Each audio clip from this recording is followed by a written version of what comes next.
Hello friends, আমার চ্যানেলে তোমাদের স্বাগত।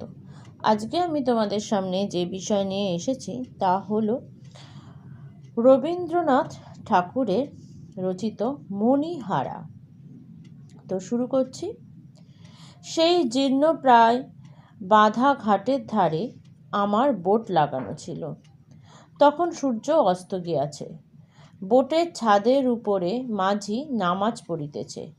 পশ্চিমের জ্বলন্ত আকাশপটে তাহার নীরব উপাসনা ক্ষণে ক্ষণে ছবির মতো আঁকা পড়িতেছিল। স্থির রেখাহীন নদীর জলের উপর ভাষাতীত অসংখ্য বর্ণচ্ছটা দেখিতে দেখিতে ফিকা হইতে গাঢ় দেখায়, সোনার রং হইতে ইস্পাতের রঙে, এক আভা হইতে আর এক আভায় মিলাইয়া আসিতেছিল। জানালা ভাঙা, বারান্দা ঝুলিয়া পড়া জরাগ্রস্ত বৃহৎ অট্টালিকার সম্মুখে অশ্বত্থ মূল বিদারিত ঘাটের উপরে ঝিল্লি মুখর সন্ধ্যাবেলায় একলা বসিয়া আমার শুষ্ক চক্ষুর কোণ ভিজিবে ভিজিবে করিতেছে। এমন সময় মাথা হইতে পা পর্যন্ত হঠাৎ চমকিয়া উঠিয়া শুনিলাম, মহাশয়ের কোথা হইতে আগমন। দেখিলাম ভদ্রলোকটি স্বল্পাহার শীর্ণ, ভাগ্যলক্ষ্মী কর্তৃক নিতান্ত অনাদৃত। বাংলাদেশের অধিকাংশ বিদেশি চাকরের যেমন একরকম বহুকাল জীর্ণ সংস্কারবিহীন চেহারা, ইহারও সেইরূপ। ধুতির ওপরে একখানি মলিন তৈলাক্ত আসামি মটকার বোতাম খোলা চাপকান। কর্মক্ষেত্র হইতে যেন অল্পক্ষণ হইল ফিরিতেছেন, এবং যে সময় কিঞ্চিৎ জলপান খাওয়া উচিত ছিল সে সময় হতভাগ্য নদীতীরে কেবল সন্ধ্যার হাওয়া খাইতে আসিয়াছেন। আগন্তুক সোপান পার্শ্বে আসন গ্রহণ করিলেন। আমি কহিলাম, আমি রাঁচি হইতে আসিতেছি। কি করা হয়? ব্যবসা করিয়া থাকি। কি ব্যবসা? হরিতকি, রেশমের গুটি এবং কাঠের ব্যবসা। কি নাম? ঈষৎ থামিয়া একটা নাম বলিলাম, কিন্তু সে আমার নিজের নাম নহে। ভদ্রলোকের কৌতূহল নিবৃত্তি হইল না। পুনরায় প্রশ্ন হইল, এখানে কি করিতে আগমন? আমি কহিলাম, বায়ু পরিবর্তন। লোকটি কিছু আশ্চর্য হইল। কহিল, মহাশয়, আজ প্রায় 6 বৎসর ধরিয়া এখানকার বায়ু এবং তাহার সঙ্গে প্রত্যহ গড়ে 15 গ্রেন করিয়া কুইনাইন খাইতেছি, কিন্তু কিছু তো ফল পাই নাই। আমি কহিলাম, কথা মানতেই হইবে। রাঁচি হইতে এখানকার বায়ুর যথেষ্ট পরিবর্তন দেখা যাইবে। তিনি কহিলেন, আজ্ঞা হাঁ, যথেষ্ট। এখানে কোথায় বাসা করিবেন? আমি ঘাটের উপরকার জীর্ণ বাড়ি দেখিয়া কহিলাম, এই বাড়িতে। বোধ করি লোকটির মনে সন্দেহ হইল। আমিও এই পোড়া বাড়িতে কোনো গুপ্তধনের সন্ধান পাইয়াছি। কিন্তু এ সম্বন্ধে আর কোনো তর্ক তুলিলেন না। কেবল আজ 15 বৎসর পূর্বে এই অভিশাপগ্রস্ত বাড়িতে যে ঘটনাটি ঘটিয়াছিল তাহারই বিস্তারিত বর্ণনা করিলেন। লোকটি এখানকার স্কুল মাস্টার। তাহার ক্ষুধা ও রোগশীর্ণ মুখে মস্ত একটা টাকের নিচে একজোড়া বড় বড় চক্ষু আপন কোটরের ভিতর হইতে অস্বাভাবিক উজ্জ্বলতায় জ্বলিতেছিল। তাহাকে দেখিয়া ইংরেজ কবি কোলরিজের সৃষ্ট প্রাচীন নাবিকের কথা আমার মনে পড়িল। মাঝি নামাজ পড়া সমাধা করিয়া রন্ধন কার্যে মন দিয়াছে। সন্ধ্যার শেষ আভাটুকু মিলাইয়া আসিয়া ঘাটের উপরকার জনশূন্য অন্ধকার বাড়ি আপন পূর্বাবস্থার প্রকাণ্ড প্রেতমূর্তির মতো নিস্তব্ধ দাঁড়িয়া রহিল। স্কুলমাস্টার কহিলেন, আমি এই গ্রামে আসার প্রায় 10 বৎসর পূর্বে এই বাড়িতে ফণিভূষণ সাহা বাস করিতেন। তিনি তাহার অপুত্রক পিতৃব্য দুর্গামোহন সাহার বৃহৎ বিষয় এবং ব্যবসায়ের উত্তরাধিকারী হইয়াছিলেন, কিন্তু তাহাকে একালে ধরিয়াছিল। তিনি লেখাপড়া শিখিয়াছিলেন। তিনি জুতা সমেত সাহেবের আপিসে ঢুকিয়া সম্পূর্ণ খাঁটি ইংরেজি বলিতেন, তাহাতে আবার দাড়ি রাখিয়াছিলেন। সুতরাং সাহেব সওদাগরের নিকট তাহার উন্নতির সম্ভাবনা মাত্র ছিল না। তাহাকে দেখিবা মাত্রই নব্যবঙ্গ বলিয়া ঠাহর হইত।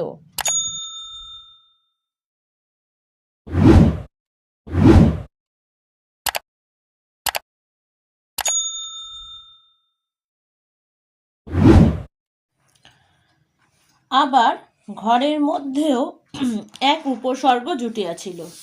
তাহার স্ত্রীটি ছিলেন সুন্দরী, একে কলেজে পড়া, তাহাতে সুন্দরী স্ত্রী।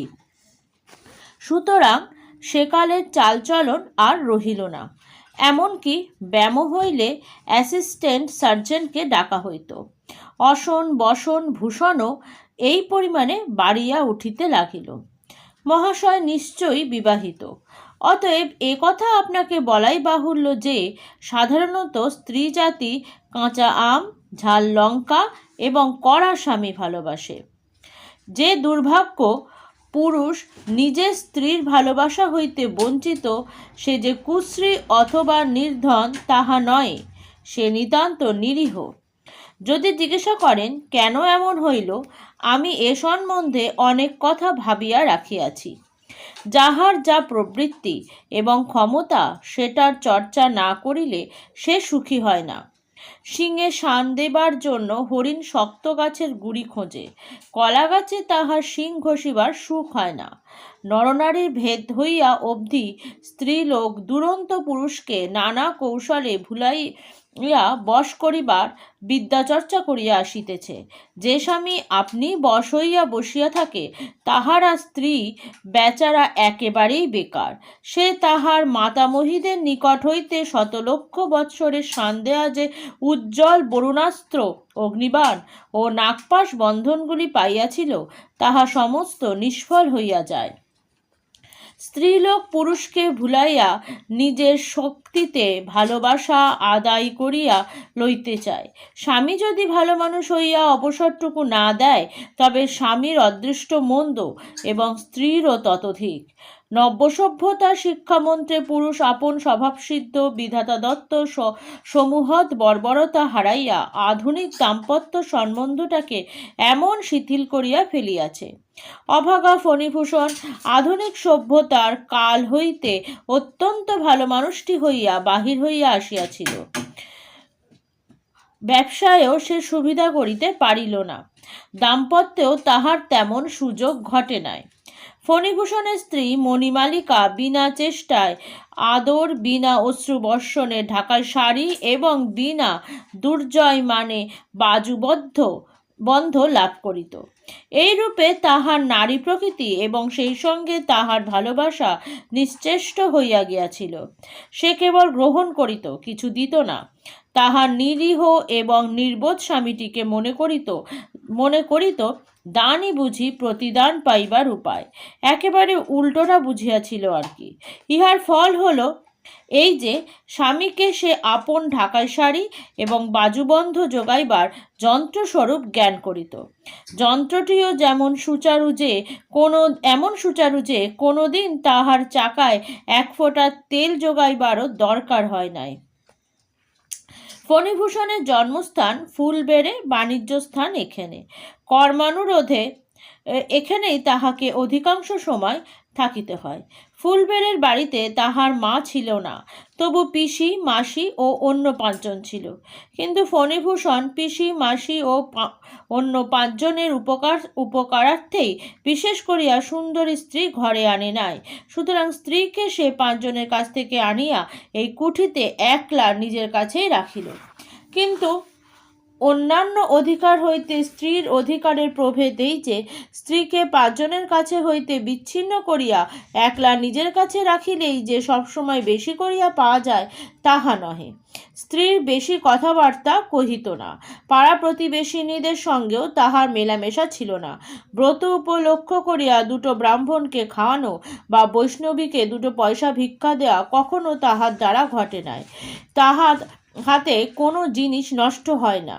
কেবল স্বামী আদরগুলো ছাড়া আর যাহা পাইয়াছে সমস্তই জমা করিয়া রাখিয়াছে।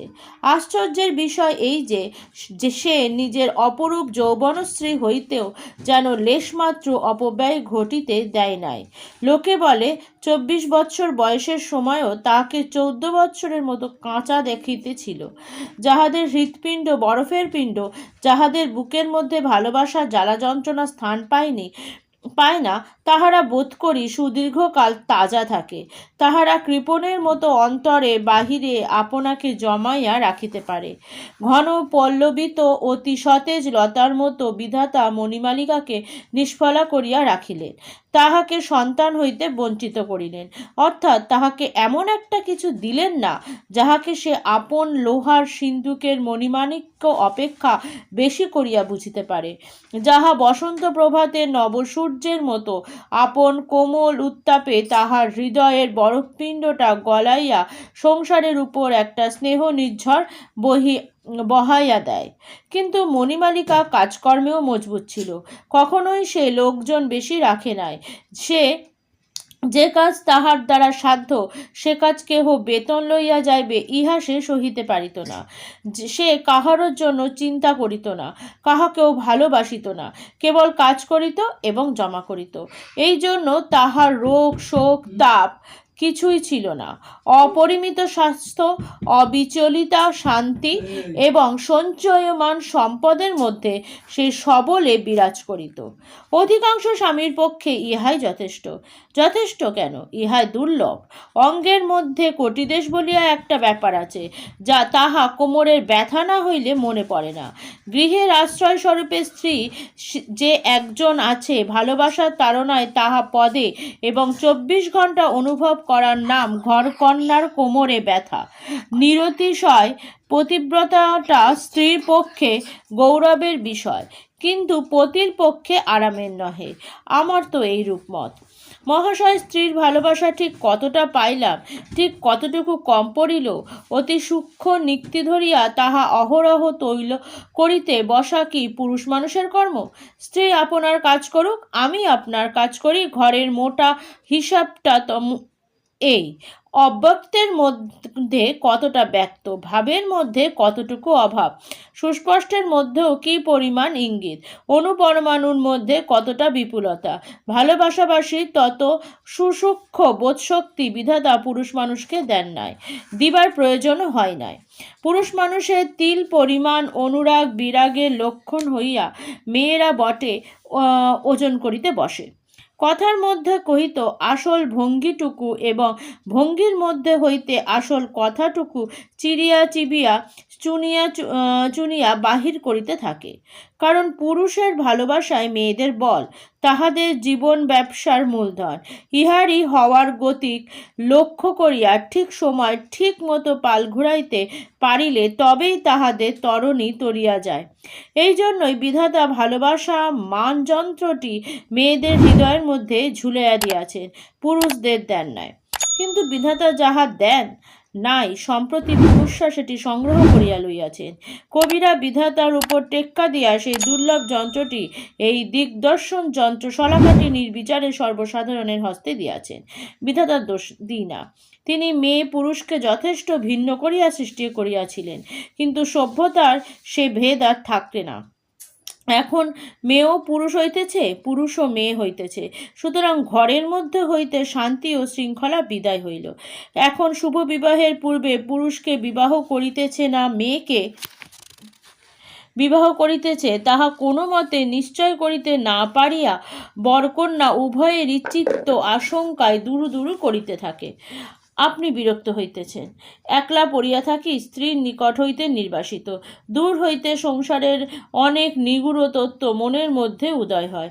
এগুলো ছাত্রদের কাছে বলিবার বিষয় নয়, কথা প্রসঙ্গে আপনাকে বলিয়া লইলাম, চিন্তা করিয়া দেখিবেন। মোট কথা এই যে, যদিচ রন্ধনে নুন কম হইত না এবং চুন বেশি হইত না, তথাপি ফণিভূষণের হৃদয়ে কি যেন কি নামক একটু দুঃসাধ্য উৎপাত অনুভব করিত। স্ত্রীর কোনো দোষ ছিল না, কোনো ভ্রম ছিল না, তবু স্বামীর কোনো সুখ ছিল না।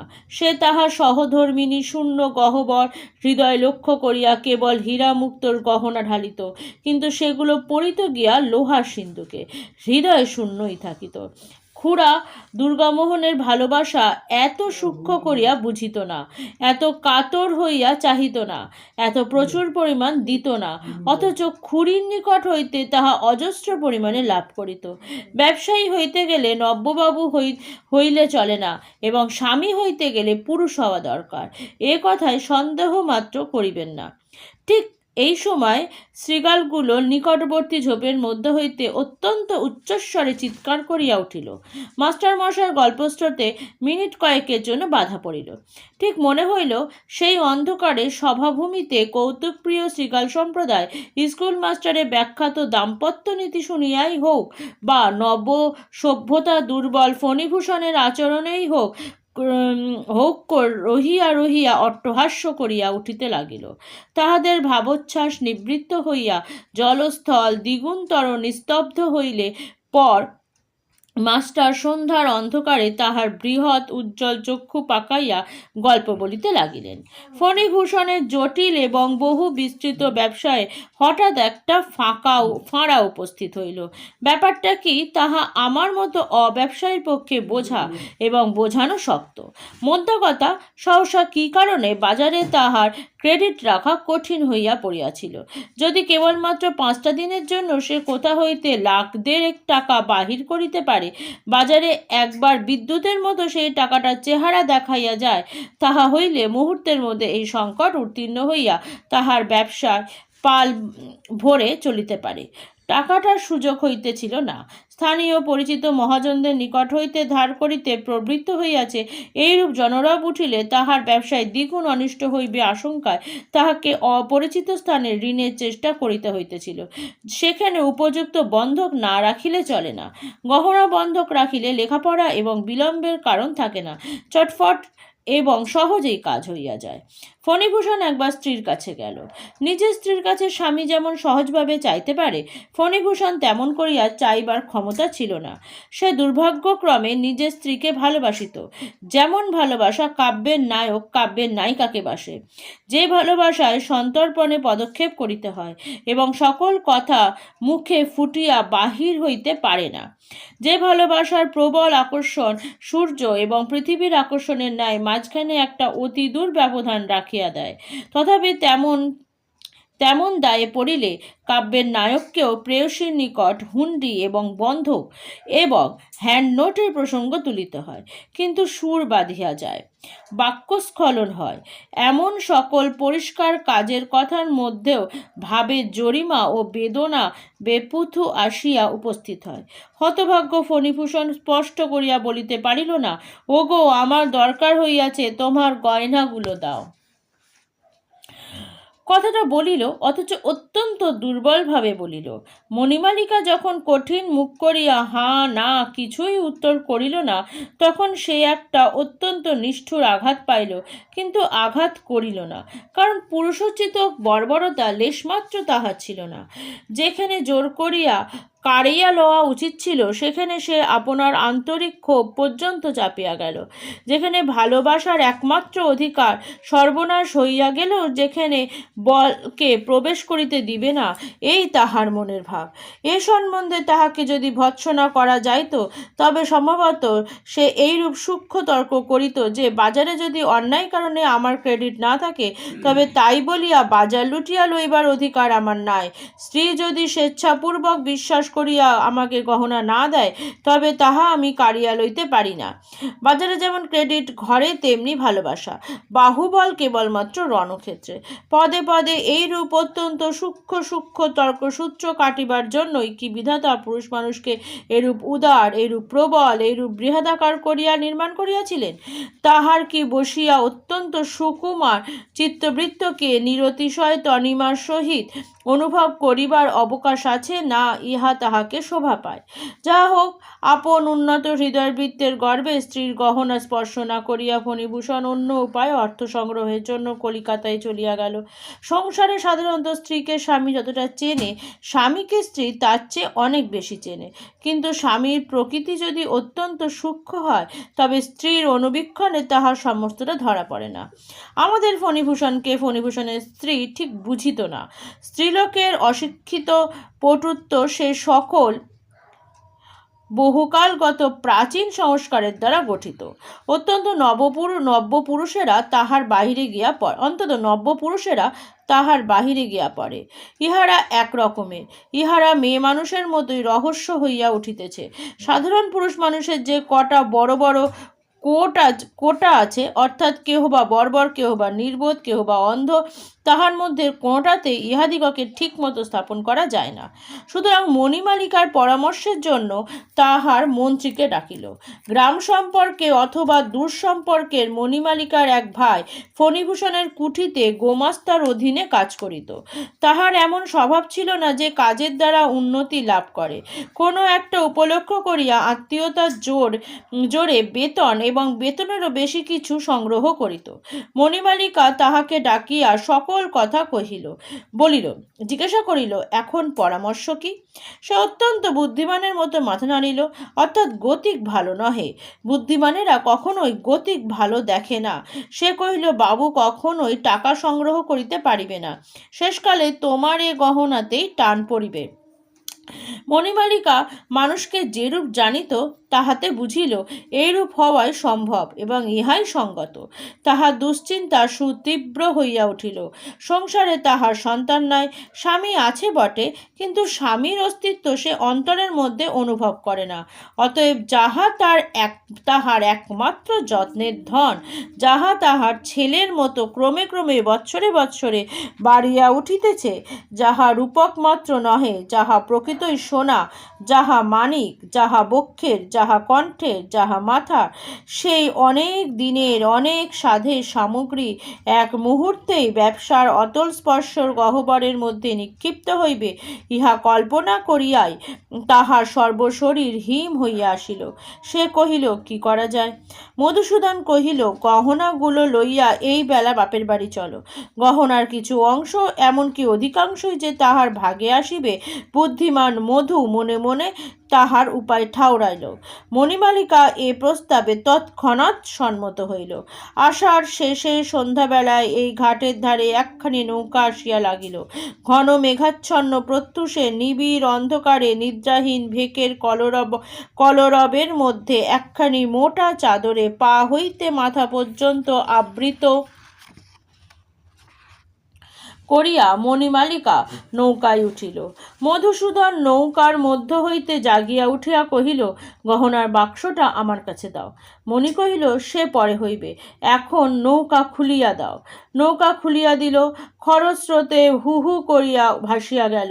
মণিমালিকা সমস্ত রাত ধরিয়া একটি একটি করিয়া তাহার সমস্ত গহনা সর্বাঙ্গে ভরিয়া পড়িয়াছে। মাথা হইতে পা পর্যন্ত আর স্থান ছিল না।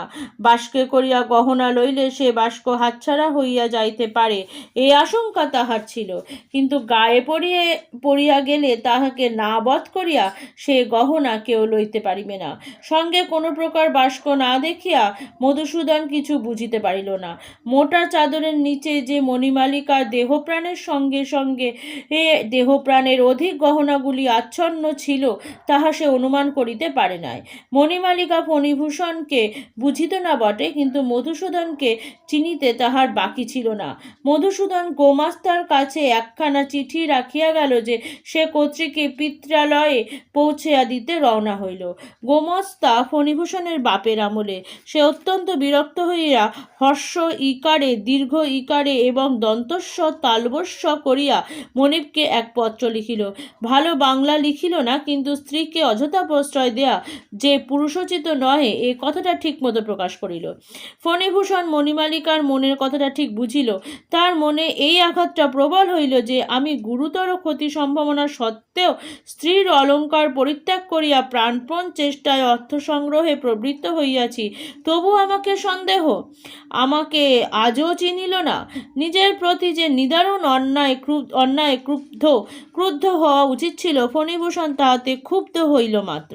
পুরুষ মানুষের বিধাতার ন্যায়দণ্ড, তাহার মধ্যে তিনি বজ্রাঙ্গী নিহিত করিয়া রাখিয়াছেন। নিজের প্রতি অপরের প্রতি অন্যায় সংঘর্ষে যদি দপ করিয়া জ্বলিয়া উঠিতে না পারে, তবে ধিক তাহাকে। পুরুষ মানুষের দাবাগ্নির মতো রাগিয়া উঠিবে সামান্য কারণে, আর স্ত্রীলোক শ্রাবণ মেঘের মতো অশ্রুপাত করিতে থাকিবে বিনা উপলক্ষে। বিধাতার এইরূপ বন্দোবস্ত করিয়াছিলেন, কিন্তু সে আর টেকে না। ফণিভূষণ অপরাধিনী স্ত্রীকে লক্ষ্য করিয়া মনে মনে কহিল, এই যদি তোমার বিচার হয়, তবে এই রূপই হোক।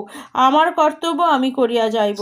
আরও শতাব্দী ৫-৬ পরে যখন কেবল আধ্যাশক্তিতে জগৎ চলিবে, তো যখন যাহার জন্মগ্রহণ করা উচিত ছিল, সেই ভাবী যুগের ফণিভূষণ ঊনবিংশ শতাব্দীতে অবতীর্ণ হইয়া সেই আদিযুগের স্ত্রীলোককে বিবাহ করিয়া বসিয়াছে।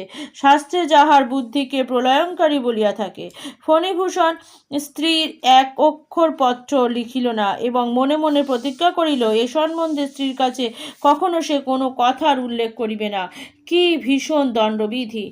দিন দশেক পরে কোনো মতে যথোপযুক্ত টাকা সংগ্রহ করিয়া বিপদ উত্তীর্ণ ফণিভূষণ বাড়ি আসিয়া উপস্থিত হইল। সে জানিত বাপের বাড়িতে গহনাপত্র রাখিয়া এতদিনে মণিমালিকা ঘরে ফিরিয়া আসিয়াছে। সেদিনকার দিন প্রার্থী ভাব ত্যাগ করিয়া কৃতকার্য কৃতিপুরুষ স্ত্রীর কাছে দেখা দিলে মণি যে কি রূপ লজ্জিত এবং অনাবশ্যক প্রয়াসের জন্য কিঞ্চিত অনুতপ্ত হইবে, ইহা কল্পনা করিতে করিতে ফণিভূষণ অন্তঃপুরের শয়নাগারের দ্বারের কাছে আসিয়া উপনীত হইল। দেখিল দ্বার রুদ্ধ। তালা ভাঙিয়া ঘরে ঢুকিয়া দেখিল ঘর শূন্য। কোণে লোহার সিন্দুক খোলা পড়িয়া আছে, তাহাতে গহনাপত্রের চিহ্ন মাত্র নাই। স্বামীর বুকের মধ্যে ধক করিয়া একটা ঘা লাগিল। মনে হইল সংসার উদ্দেশ্যহীন এবং ভালোবাসা ও বাণিজ্য ব্যবসার সমস্তই ব্যর্থ। আমার এই সংসার পিঞ্জরের প্রত্যেক শলাকার উপরে প্রাণপাত করিতে বসিয়াছি, কিন্তু তাহার ভিতরে পাখি নাই, রাখিলেও সে থাকে না। তবে অহরহ হৃদয়খানি রক্তমানিক ও অশ্রুজলের মুক্তমালা দিয়া কি সাজাইতে বসিয়াছি। এই চিরজীবনের সর্বস্ব জড়ানোর শূন্য সংসার খাঁচাটা ফণিভূষণ মনে মনে পদাঘাত করিয়া অতি দূরে ফেলিয়া দিল। ফণিভূষণ স্ত্রী সম্বন্ধে কোনরূপ চেষ্টা করিতে চাহিল না। মনে করিল যদি ইচ্ছা হয় তো ফিরিয়া আসিবে। বৃদ্ধ ব্রাহ্মণ গোমাস্তা আসিয়া কহিল, চুপ করিয়া থাকিলে কি হইবে, কর্তৃবধূর খবর লওয়া চাইত। এই বলিয়া মণিমালিকার পিত্রালয়ে লোক পাঠাইয়া দিল। সেখান হইতে খবর আসিল মণি অথবা মধু এ পর্যন্ত সেখানে পৌঁছে নাই। তখন চারিদিকে খোঁজ পড়িয়া গেল। নদী তীরে তীরে প্রশ্ন করিতে করিতে লোক ছুটিল। মধুর তল্লাশ করিতে পুলিশে খবর দেয়া হইল। কোনো নৌকার মাঝি কে কোন পথে তাহারা চলিয়া গেল, তাহার কোনো সন্ধান মিলিল না।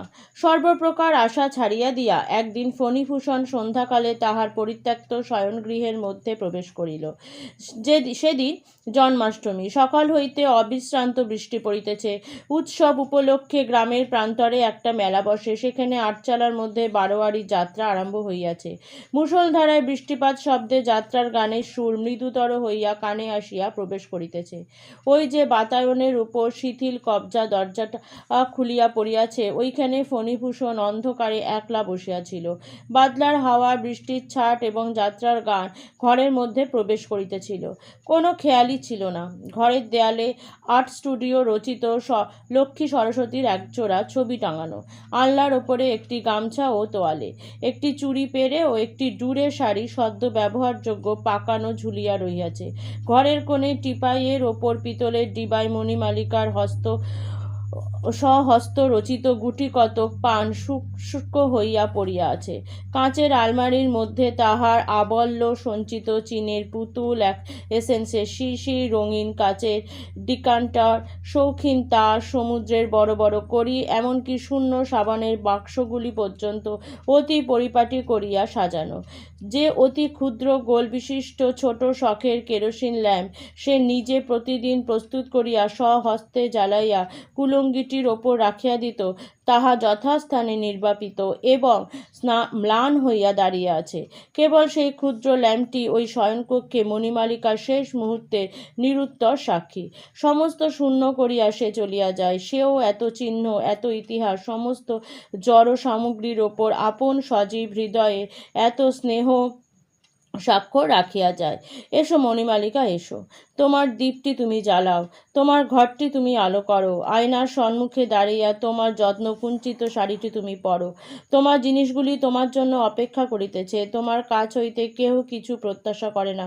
কেবল তুমি উপস্থিত হইয়া মাত্র তোমার অক্ষয় যৌবন, তোমার অম্লান সৌন্দর্য লইয়া চারিদিকের এই সকল বিপুল বিক্ষিপ্ত অনাথ জড় সামগ্রী রাশিকে একটি প্রাণের ঐক্যে উজ্জীবিত করিয়া রাখো। এই সকল মুখ প্রাণহীন পদার্থের অব্যক্ত ক্রন্দন শ্মশান করিয়া তুলিয়াছে। গভীর রাত্রে কখন এক সময় বৃষ্টির ধারা এবং যাত্রার গান থামিয়া গেছে। ফণিভূষণ জানলার কাছে যেমনে বসিয়াছিল তেমনি বসিয়া আছে। বাতায়নের বাহিরে এমন একটা জগৎব্যাপী নিরন্ধ অন্ধকার যে তাহার মনে হইতেছিল যেন সম্মুখের জমালয়ের একটা অভ্রবেধী সিংহদ্বার যেন এইখানে দাঁড়িয়া কাঁদিয়া ডাকিলে চিরকালের লুপ্ত জিনিস অচিরকালের মতো একবার দেখা দিতে পারে। এসো মসীকৃষ্ণে মৃত্যুর পটে। এই অতি কঠিন নিকষ পাষাণের ওপর সেই হারানো সোনার একটি রেখা পড়িতে পারে।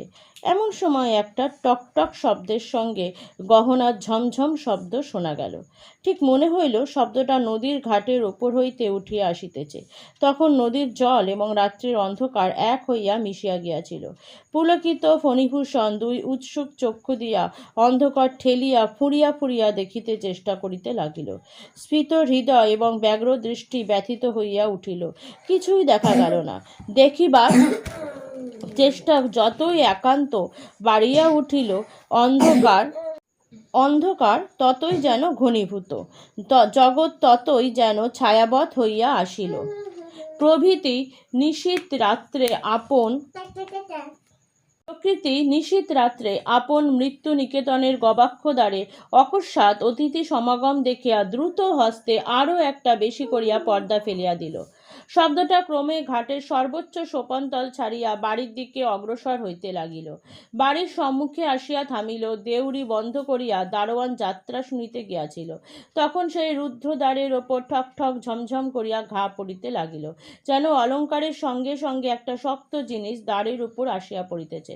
ফণিভূষণ আর থাকিতে পারিল না।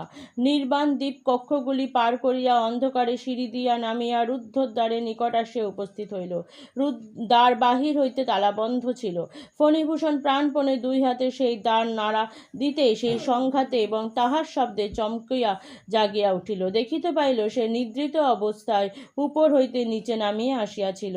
তাহার সর্বশরীর ঘর্মাক্ত, হাত পা বরফের মতো ঠান্ডা এবং হৃৎপিণ্ড নির্বাণমুখী প্রদীপের মতো স্ফুরিত হইতেছে। স্বপ্ন ভাঙিয়া দেখিল বাইরে আর কোনো শব্দ নেই, কেবল শ্রাবণের ধারা তখনও ঝরঝর শব্দে পড়িতেছিল এবং তাহারই সহিত মিশ্রিত হইয়া শোনা যাইতেছিল যাত্রার ছেলেরা ভোরের সুরে তান ধরিতেছে। যদিচ ব্যাপারটা সমস্তই স্বপ্ন, কিন্তু এত অধিক নিকটবর্তী এবং সত্যবৎ যে ফণিভূষণের মনে হইল যেন অতি অল্পের জন্যই সে তাহার অসম্ভব আকাঙ্ক্ষার আশ্চর্য সফলতা হইতে বঞ্চিত হইল। সেই জলপতন শব্দের সহিত দুরাগত ভৈরবীর তান তাহাকে বলিতে লাগিল, এই জাগরণই স্বপ্ন, এই জগৎই মিথ্যা। তাহার পরের দিনও যাত্রা ছিল, দারোয়ানেরও ছুটি ছিল। ফণিভূষণ হুকুম দিল, আজ সমস্ত রাত্রি যেন দেউড়ির দরজা খোলা থাকে। দারোয়ান কহিল, মেলা উপলক্ষে নানা দেশ হইতে নানা প্রকারের লোক আসিয়াছে, দরজা খোলা রাখিতে সাহস হয় না। ফণিভূষণ সে কথা মানিল না। দারোয়ান কহিল, তবে আমি সমস্ত রাত্রির হাজিরা থাকিয়া পাহারা দিব। ফণিভূষণ কহিল, সে হইবে না, তোমাকে যাত্রা শুনিতে যাইতেই হবে। দারোয়ান আশ্চর্য হইয়া গেল। পরের দিন সন্ধ্যাবেলা দীপ নিভাইয়া দিয়া ফণিভূষণ তাহার শয়নকক্ষে সেই বাতায়নে আসিয়া বসিল। আকাশে অবৃষ্টি সংরম্ভ মেঘ এবং চতুর্দিকে কোনো একটি অনির্দিষ্ট আসন্ন প্রতীক্ষার নিস্তব্ধতা। ভেকের অশ্রান্ত কলরব এবং যাত্রার গানে চিৎকারধ্বনি সেই স্তব্ধতা ভাঙিতে পারে নাই। কেবল তাহার মধ্যে একটা অসংগত অদ্ভুত রস বিস্তার করিতেছিল। অনেক রাত্রে একসময় ভেক এবং ঝিল্লি এবং যাত্রার দলের ছেলেরা চুপ করিয়া গেল এবং রাত্রির অন্ধকারের উপরে আরও একটা কিসের অন্ধকার আসিয়া পড়িল। বুঝা গেল এইবার সময় আসিয়াছে। পূর্বদিনের মতো নদীর ঘাটে একটা ঠক ঠক এবং ঝমঝম শব্দ উঠিল, কিন্তু ফণিভূষণ সেদিকে চোখ ফিরাইল না। তাহার ভয় হইল পাছে অধীর ইচ্ছা এবং অশান্ত চেষ্টায় তাহার সকল চেষ্টা ব্যর্থ হইয়া যায়, পাছে আগ্রহের বেগ তাহার ইন্দ্রিয় শক্তিকে অভিভূত করিয়া ফেলে। সে আপনার সকল চেষ্টায় নিজের মনকে দমন করিবার জন্য প্রয়োগ করিল। কাঠের মূর্তির মতো শক্ত হইয়া স্থির হইয়া বসিয়া রহিল। সিঞ্জিত শব্দ আজ ঘাট হইতে ক্রমে ক্রমে অগ্রসর হইয়া মুক্ত দ্বারের মধ্যে প্রবেশ করিল। শোনা গেল অন্দরমহলের গোলা সিঁড়ির দিয়া ঘুরিতে ঘুরিতে শব্দ ওপরে উঠিতেছে। ফণিভূষণ আপনাকে আর দমন করিতে পারিল পারে না। তাহার বক্ষ তুফানের ডিঙির মতো আছাড় খাইতে লাগিল এবং নিঃশ্বাস রোধ হইবার উপক্রম হইল। গোল সিঁড়ি শেষ করিয়া সেই শব্দ বারান্দা দিয়া ক্রমে ঘরের নিকটবর্তী হইতে লাগিল। অবশেষে ঠিক সেই শয়নকক্ষের দ্বারের কাছে আসিয়া খটখট এবং ঝমঝম থামিয়া গেল। কেবল চৌকাঠটি পার হইলেই হয়। ফণিভূষণ আর থাকিতে পারিল না। তাহার রুদ্ধ আবেগের এক মুহূর্তে প্রবল বেগে উচ্ছ্বসিত হইয়া উঠিল। সে বিদ্যুৎ বেগে চৌকি হইতে উঠিয়া কাঁদিয়া চিৎকার করিয়া উঠিল, মণি! অমনি সচকিত হইয়া জাগিয়া দেখিল তাহারই সেই ব্যাকুল কণ্ঠের চিৎকার ঘরের শাস্যিগুলো পর্যন্ত ধ্বনিত স্পন্দিত হইতেছে। বাহিরে সেই ভেকের কলরব এবং যাত্রা ছেলেদের ক্লিষ্ট গান, কণ্ঠের গান। ফণিভূষণ নিজের ললাটে সবলে আঘাত করিল। পরদিন মেলা ভাঙিয়া গেছে, দোকানি এবং যাত্রার দল চলিয়া গেল। ফণিভূষণ হুকুম দিল, সেদিন সন্ধ্যার পর তাহার বাড়িতে সে নিজে ছাড়া আর কেহই থাকিবে না। চাকরেরা স্থির করিল, বাবু তান্ত্রিক মন্ত্রে একটা সাধনে নিযুক্ত আছেন। ফণিভূষণ সমস্ত দিন উপবাস করিয়া রহিল। জনশূন্য বাড়িতে সন্ধ্যাবেলায় ফণিভূষণ বাতায়ন তলে আসিয়া বসিল। সেদিন আকাশের স্থানে স্থানে মেঘ ছিল না এবং ধৌত নির্মল বাতাসের মধ্য দিয়া নক্ষত্রগুলি অত্যুজ্জ্বল দেখাইতেছিল। কৃষ্ণপক্ষ দশমীর চাঁদ উঠিতে অনেক বিলম্ব আছে।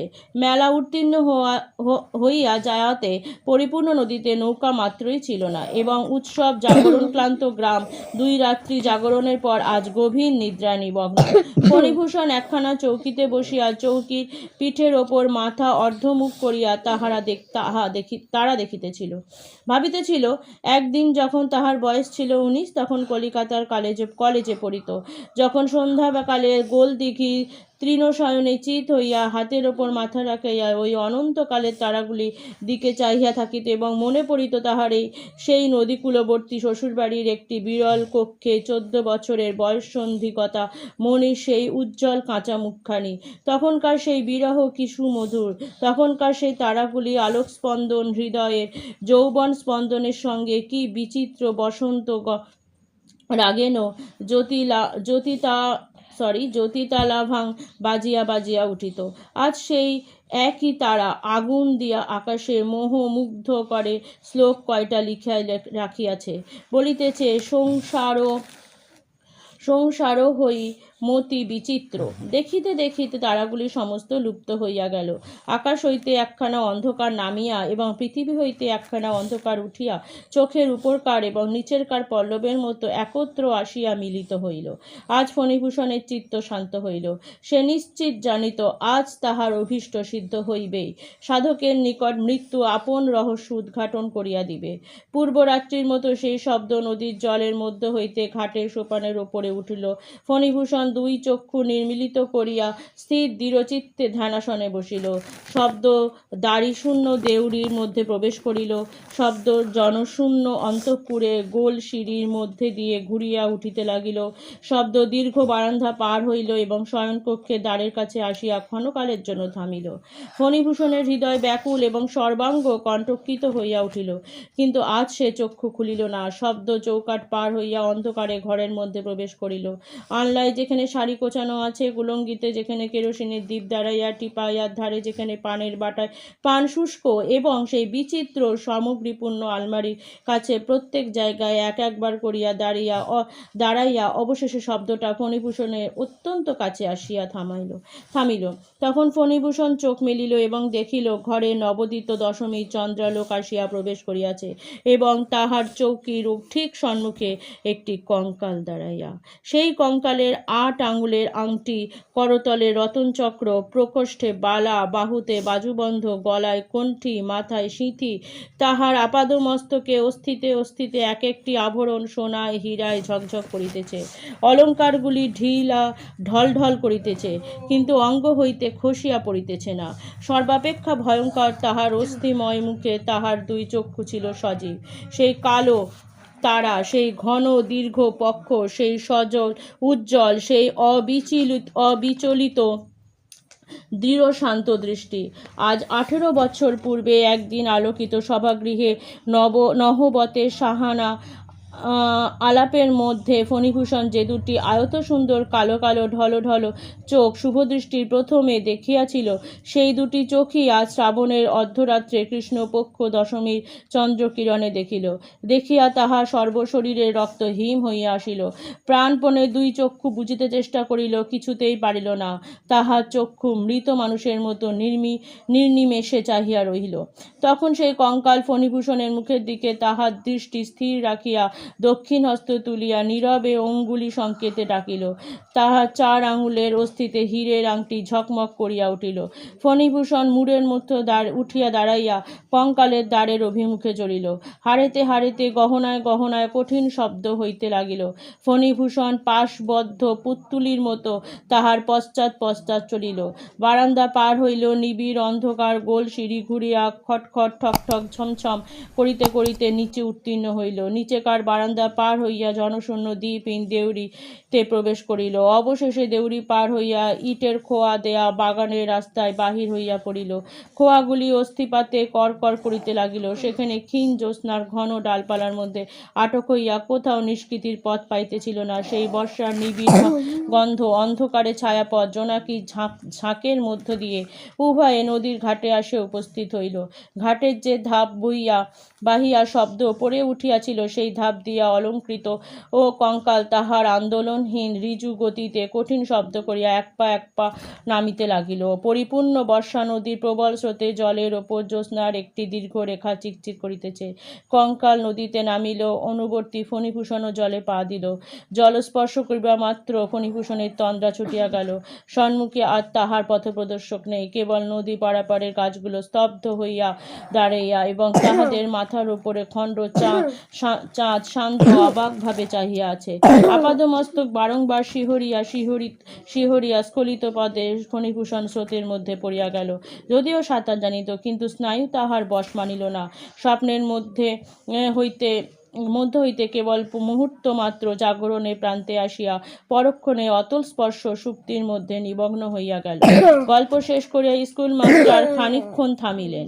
হঠাৎ থামিবা মাত্র বোঝা গেল, তিনি ছাড়া ইতিমধ্যে জগতের আর সকলই নীরব নিস্তব্ধ হইয়া আছে। অনেকক্ষণ আমি একটি কথা বলিলাম না, এবং অন্ধকারে তিনি আমার মুখের ভাবও দেখিতে পাইলেন না। আমাকে জিজ্ঞাসা করিলেন, আপনি কি এ গল্প বিশ্বাস করিলেন না? আমি জিজ্ঞাসা করিলাম, আপনি কি বিশ্বাস করেন? তিনি কহিলেন, না। কেন করি না তাহার কয়েকটি যুক্তি দিতেছি। প্রথমত, প্রকৃতি ঠাকুরনী উপন্যাস লেখিকা নহে, তাহার হাতে বিস্তর কাজ আছে। আমি কহিলাম, দ্বিতীয়ত, আমারই নাম শ্রীযুক্ত ফণিভূষণ সাহা।